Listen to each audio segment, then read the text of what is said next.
Agora, falando um pouco sobre os sintomas de imaturidade, né? Então, nós vimos aí que alguns padrões podem ser seguidos para garantir a qualidade, mas quando é então que a gente percebe que não está sendo feito certo, né?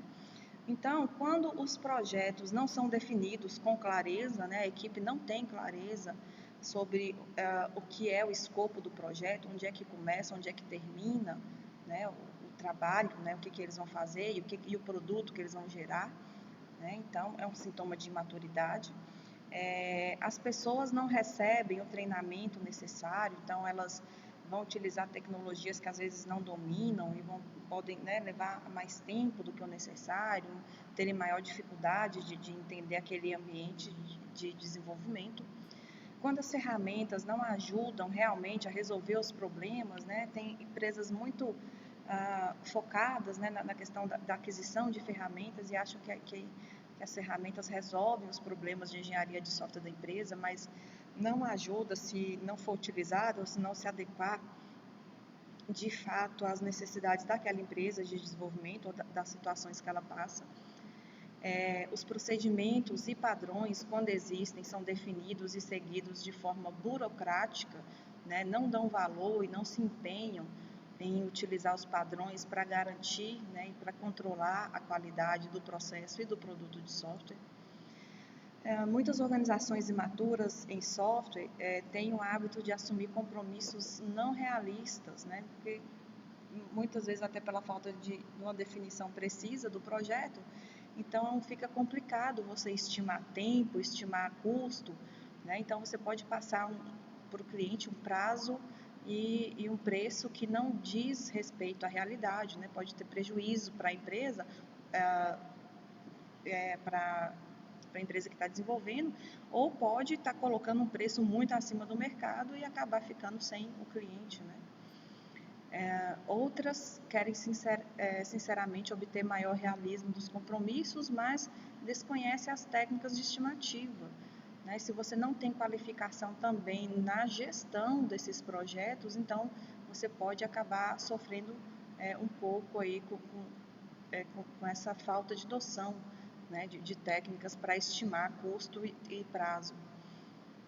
Outras conhecem as técnicas, mas não têm os dados para aplicá-las, porque não usam processos bem definidos e estáveis.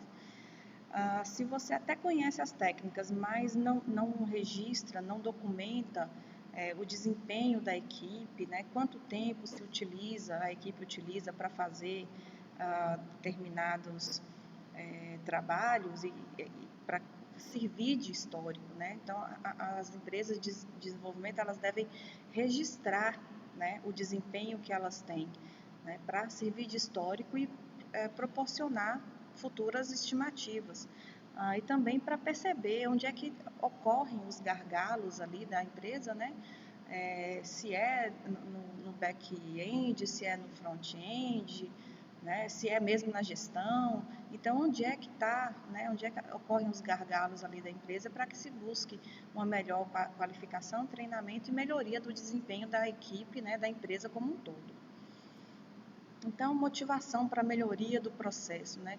Como é que a gente junta, então, as peças desse quebra-cabeça, né? Para levar ao sucesso?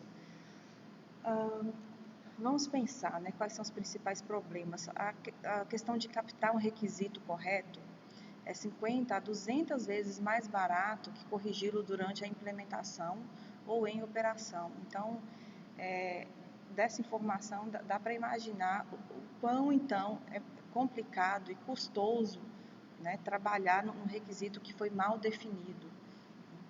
Portanto, a engenharia e a gestão dos requisitos estão entre as práticas de maior retorno do investimento. Então, ter gente qualificada para fazer esse trabalho de engenharia é muito importante, né, para as empresas.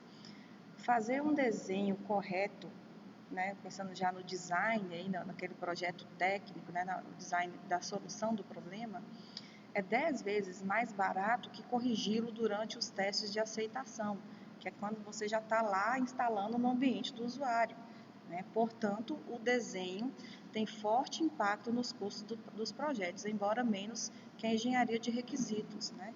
Então, se lá no início você não definir bem o requisito, você vai ter um retrabalho muito maior.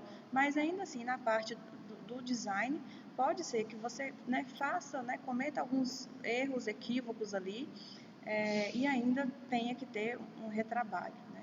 Porém vai ser menor. Refazer defeitos de requisitos, desenho e código consomem 40% a 50% do custo total dos projetos, né? Então, assim, tem alguma coisa errada nisso, né? O que é que está acontecendo com esses projetos de desenvolvimento de software, né? Que se consomem até 50% do custo, né? Em retrabalho. Portanto, a garantia da qualidade se paga rapidamente na medida em que diminui a necessidade de refazer. Né? Então, se você está, né, na sua empresa trabalhando e vendo essa porcentagem aí de retrabalho, então quer dizer que está na hora, né, de parar tudo e entender qual que é o problema, né, que está ocorrendo no processo, para que você consiga vir aplicar técnicas, né, modelos que vão te ajudar, né, a diminuir esse retrabalho e, portanto, diminuir os custos, né, com os projetos. Cada hora gasta em prevenção, então, de defeitos representa 3 a 10 horas menos de correção de defeitos. Então, assim, 1 para 3 ou 1 para 10, né, no melhor caso, então parece que compensa muito, né, você trabalhar do ponto de vista da prevenção e não da correção. Né? Dentre as atividades de qualidade, as atividades ligadas à prevenção de defeitos são mais eficazes que aquelas que focalizam na correção. E aí a gente vem com alguns modelos, né? Dentre eles tem o CMMI, né? Que vem lá do CMM, em 1900 e pouco, né? Então, assim, a gente tem 91, se não me engano. Então, a gente tem uma evolução aí de quase 20 anos desse modelo, né? Então, foram 3 versões, né? Mais fortes. Nessa última versão, então, já como CMMI, ele coloca o CMMI Dev, né, que são para as atividades de desenvolvimento, CMMI SVC, que são para as atividades de serviço, e o CMMI ACQ, que são para as atividades de aquisições de software, né? Então, a gente vai ter aqui diretrizes para monitorar, mensurar e gerenciar os processos nesses 3 aspectos. O nosso foco aqui agora, então, é pensar nessa questão do desenvolvimento, tá? Do desenvolvimento de software. E aí nós temos aqui, né, alguns benefícios quantitativos da utilização do CMMI, né, que com pesquisas mostraram isso aqui para a gente e que nos motiva a utilizar esse modelo, né, esse padrão para o desenvolvimento de software. Em relação aqui ao custo, ao prazo, produtividade, qualidade, satisfação dos clientes e retorno sobre o investimento.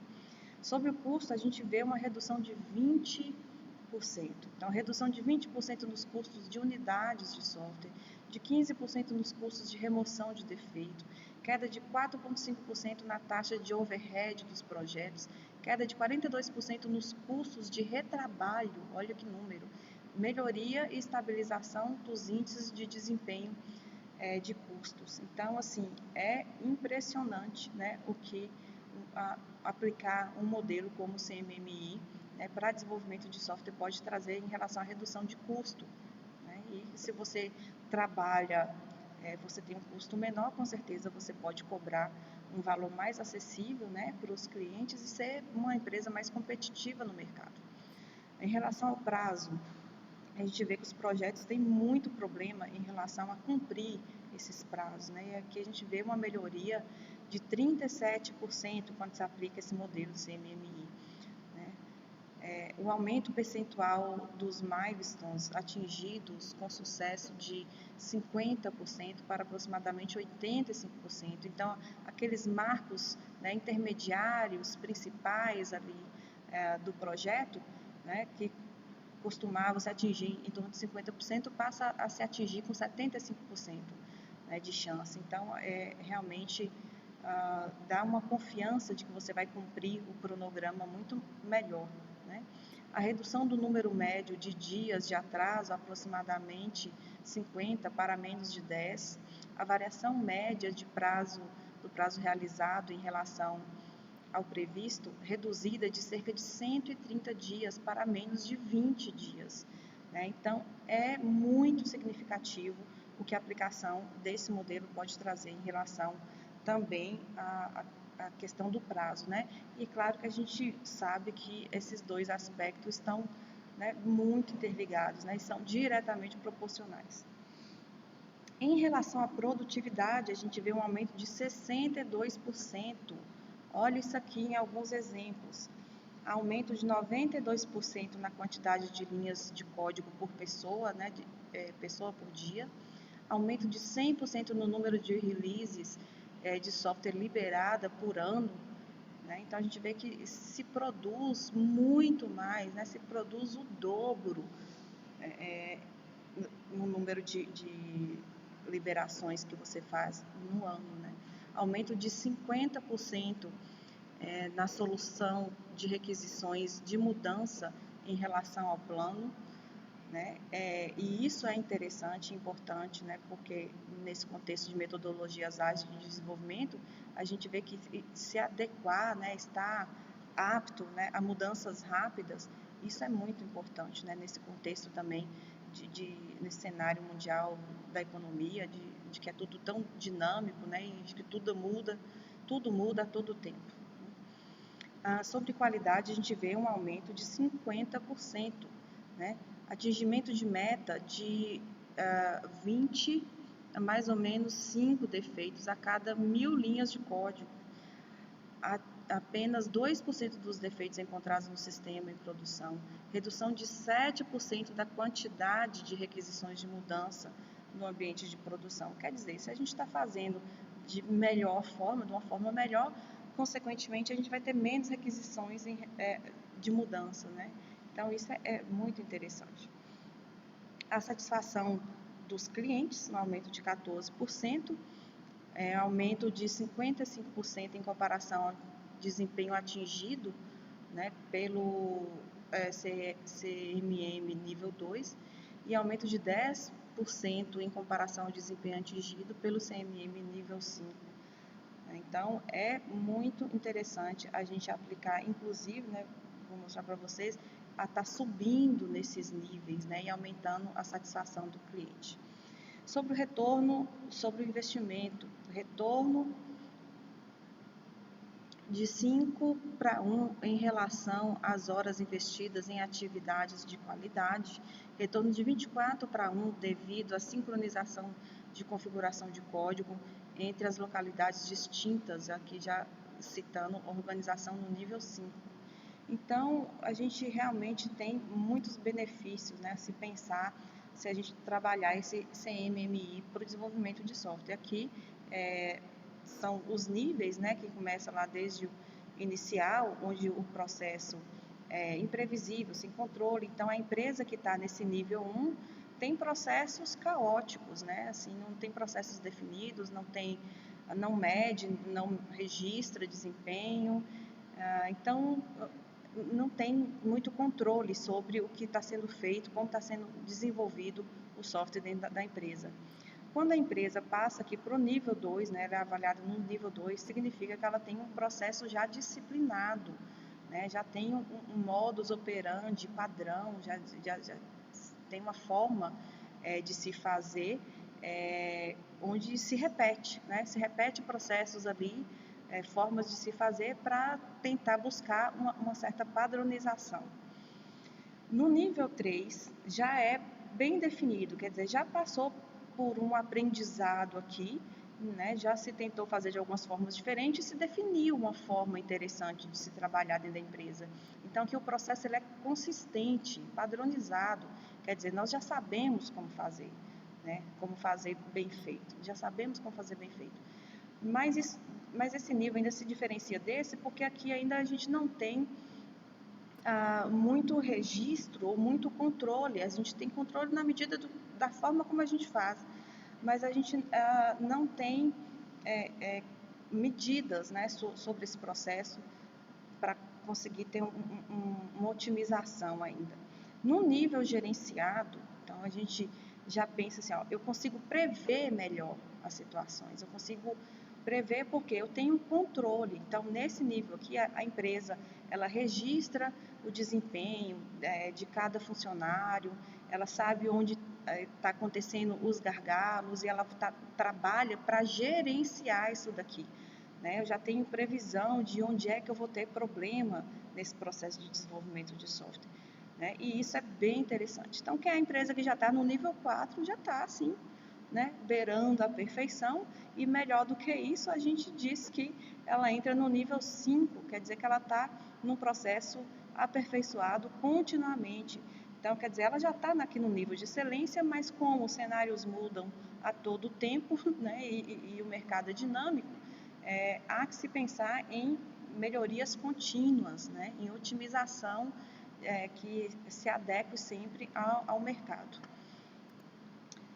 Então, aqui, né, colocando de forma mais detalhada, né, no nível 2, nível gerenciado, no nível 1 não há nem o que se definir, né, o que é feito, porque não tem essa definição, né, como eu disse, é caótico, mas no nível 2 gerenciado, então, nós vamos ter gestão de requisitos sendo feita, né, gestão de requisitos, planejamento de projeto, algum planejamento já sobre o projeto, né, o controle e monitoração do projeto, né, no sentido de saber quando é que começa, quando é que termina, gestão do acordo com o fornecedor, né, uma medição e análise, garantia de qualidade do processo do produto, gestão de configuração, isso no nível mínimo ainda, né, então assim, no nível inicial, mas que já tem algum planejamento, né, então a gente já disse que é planejado. No nível 3, que é no nível definido, aqui a empresa já está bem organizada. Aqui acontece, então, o desenvolvimento dos requisitos, né, as soluções técnicas, integração de produto, verificação, validação. Né, então, aqui a gente já vê um controle maior, né, o foco no processo organizacional, definição do processo organizacional, treinamento organizacional, gestão integrada de projeto, gestão de riscos, né, análise de decisões e resolução. Então, a gente vê aqui uma certa maturidade maior, né, e, portanto, um controle maior sobre esses processos. No nível 4, que vem de diferencial, é o desempenho do processo, né, organizacional como um todo, né, já bastante metrificado, né, controlado, então a gestão quantitativa do projeto, né, esse é o diferencial do nível 4. E do nível 5, a gestão do desempenho organizacional e análise e resolução de causas. Né, e aqui a gente vai ter essa análise e resolução contínua para essas adequações na gestão do desempenho organizacional. Ficamos aqui então e na próxima aula vamos continuar trabalhando em aspectos, né, para garantir e tendo sempre em mente de que é importante trabalhar e conhecer modelos que vão nos ajudar a colocar em prática, né, as diretrizes estabelecidas nas ISO para que a gente possa, de fato, conseguir aplicar isso daí no trabalho.